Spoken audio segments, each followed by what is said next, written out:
How many minutes we got, Jeff? All the time you want. 5 minutes. I'm Peter from Houghton Lake, Michigan. This is my wife, Joyce, back there. Hey, Joyce. She's a great gal. She puts up a lot with me, but I'm good to her, too. I really am. But anyway, I've been a Chevrolet enthusiast, well, since I was 4 years old. And I'm 69 now. I don't look into it. So, but I'll tell you what, I've had a lot of nice friends and a lot of nice people in this hobby and the collecting of Chevrolets. And to answer the question Herb mentioned about being a Chevrolet dealer, I never have. I've just been a Chevrolet enthusiast since I was just a little kid, 4 years old when I started school. And I fell in love with a 32 Chevrolet Coupe. It was a nice little car, and I thought that was real styling, and it still is some of the best styling in any Chevrolet as of today. And I love it. And I always said I was going to collect all the cars that could be Chevrolet when I got a little older. Well, I haven't got them all, but we've got quite a few. We got enough so we could drive a different one every day of the week for a month or so, I guess. But I'm a dyed-in-the-wool Chevy guy. I just love them. I couldn't drive anything else but Chevrolet if I had to. But I will say one thing, and this is regards to the new slogan or logo, whatever you want to call it, of Chevrolet, the genuine Chevrolet. You know, I think it was designed, to when the heartbeat of America, the genuine Chevrolet, it was supposed to reflect the product. But I think it does more than that. I think it reflects the product. I think it reflects the services. But what I think even more so, the people in Chevrolet are genuine. And I really think that makes a difference, right from the general manager of Chevrolet right on down to the very last employee. And it's just a great organization. I'm just proud to be a part of what I call the Chevrolet family. But on collecting, we've got some first, we've got some last, and I've just been a Chevrolet enthusiast, like I said. And we did get the first Caprice to the public in 1991. I learned about it through the central office in Detroit, or Warren, about 3 years before it became a real product. So I requested the very first one, and I'll never forget Ralph Kramer was the PR director at that time, and I told him, I said, I want the very first 91 Caprice. And then I didn't hear anything about it, and maybe a year later they said, well, you really don't want the first 91 Caprice, do you? And I said, yeah, because I hear it's going to be a change. Well, to make a long story short, about a year before it came out, they called me and they said, do you still want the first 91 Caprice? I said, I do. And we got it. And we still have it. We just turned 100,000 miles on it last Sunday. And now we're going to end up with the last. So it'll go in our collection of 35, 40 Chevys, and it's just a great feeling to have some of these. And we did get one of the last 69 Corvair convertibles. It has 28 miles on it. And I got the first Cosworth Vega delivered to the public in Michigan, number 0047. We got one of the last 75 Caprice convertibles in 75. We just turned 1,200 miles on that.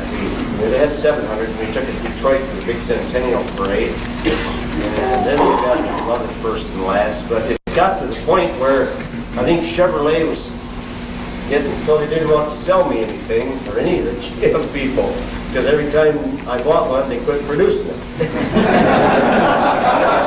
I bought a new GMC motorhome, they quit producing it. We bought the Corvair and they quit producing them. I bought the Caprice and they quit making them. We bought the Cosworth Vega and they quit making them. The Pinky don't buy anymore. But it's been a great hobby, and the people are so good, and we have several clubs that lend support to this great hobby too, and like the Impala Association and the several single mark clubs of the 55, 6, 7, with any Chevrolet club. And there's clubs of all kinds, and I belong to most of them. I guess Joyce said our check register looks like that we belong to everything related to Chevrolet. but we really don't. But it's a lot of fun, and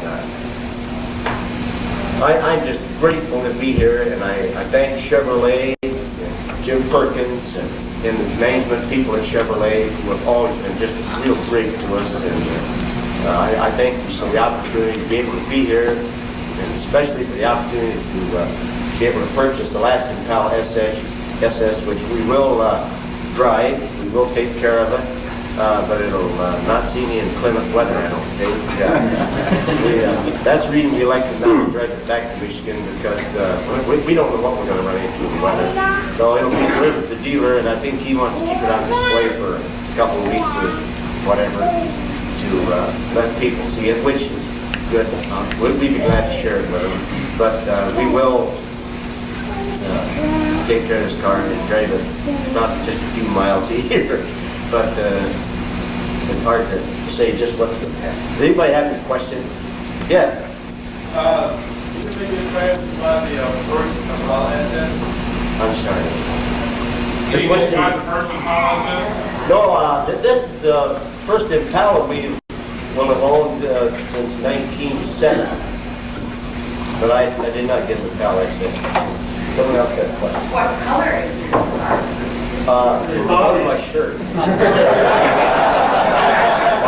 I got to tell you about this shirt. Ralph White Merchandising out of Spring, Texas down here. He's a friend of mine.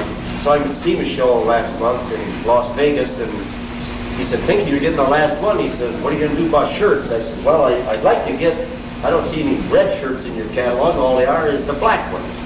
And he said, "How many do you want?" I said, "Well, one for Joyce and one for myself." So he sent us shirts, and then he had embroidery down here, "Owner, last Impala SS."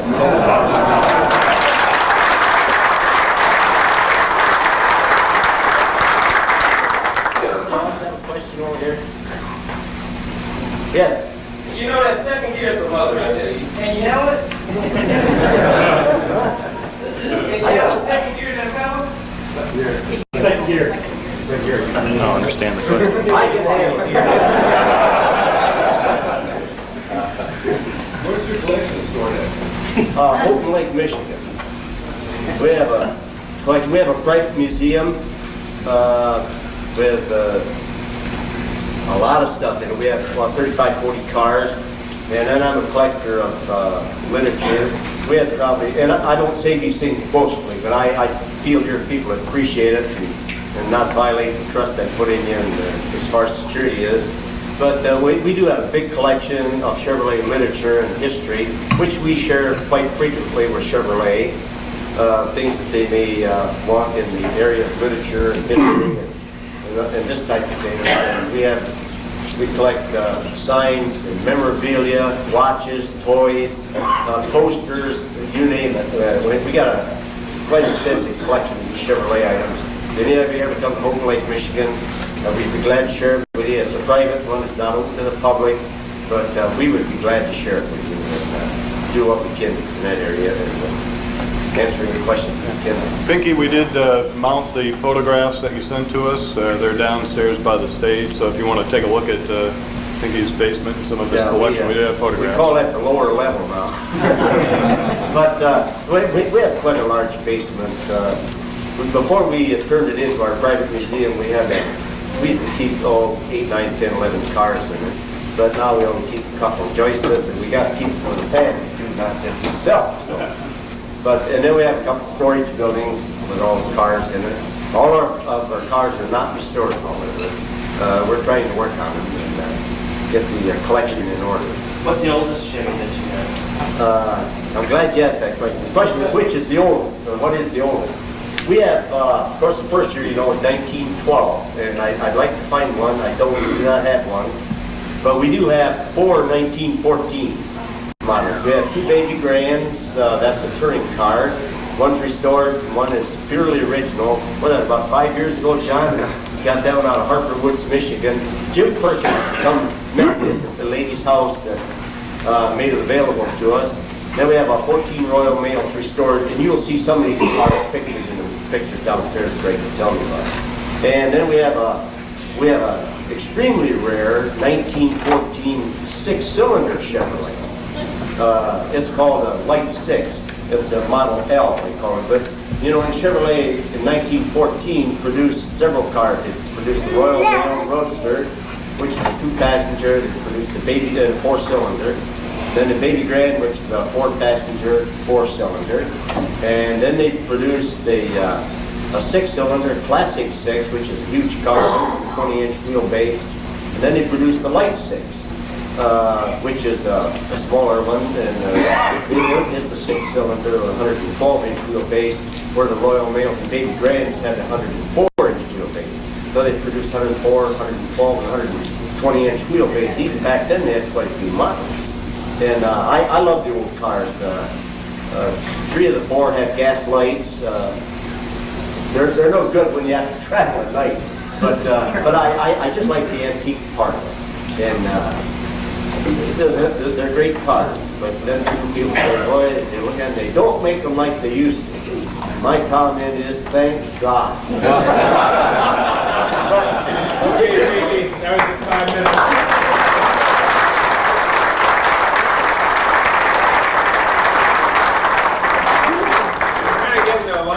Out here, so we're about ready to go. I want to also recognize John Moss here. I think all you guys know John, don't you?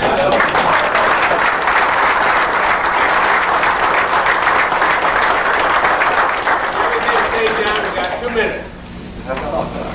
Minute and a half right now. Time's up.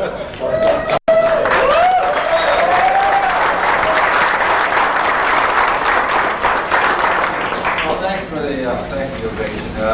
Everybody calls this a bittersweet day. Well, look at it at the beginning. I thank our Hercules group, and I want to thank, really want to thank Monty and all of us great people here in Arlington to take the creation that we did in 1992 and actually make it a reality. And it is really a classic automobile now. It's probably the only classic that's probably thinking really been an eye that's come around in the last 30 years as far as Chevrolet. And I want to thank her and his people here for producing this. Everybody, I haven't talked about it anyway. It's not like them, so we'll see downstairs.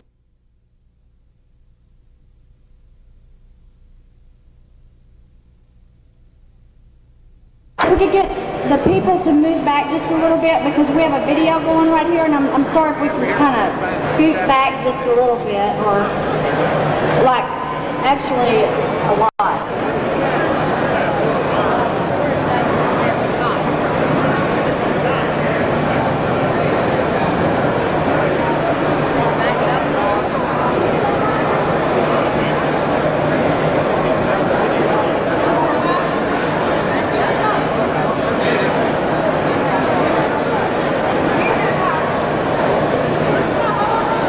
Welcome everyone to the Arlington Assembly Plant. At this time, I would like to introduce Lonnie Morgan, our president of local UAW 276.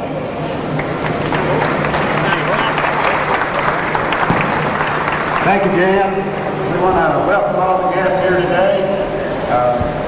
Mayor Green, former mayor and Judge Vandergrift, and all of the other guests. We want to thank everybody for coming out here today to see this spectacular event. We're really excited about this. This is something that, you know, in a way it's kind of sad because this is the last one. And like I said, this is the beginning of a new era.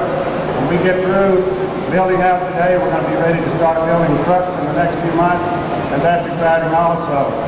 At this time, I would like to ask Mr. Pinky Randall to come up here. Pinky, I have a letter here signed by myself and the plant manager congratulating you on getting the last Impala, and at this time I'd like to present it to you.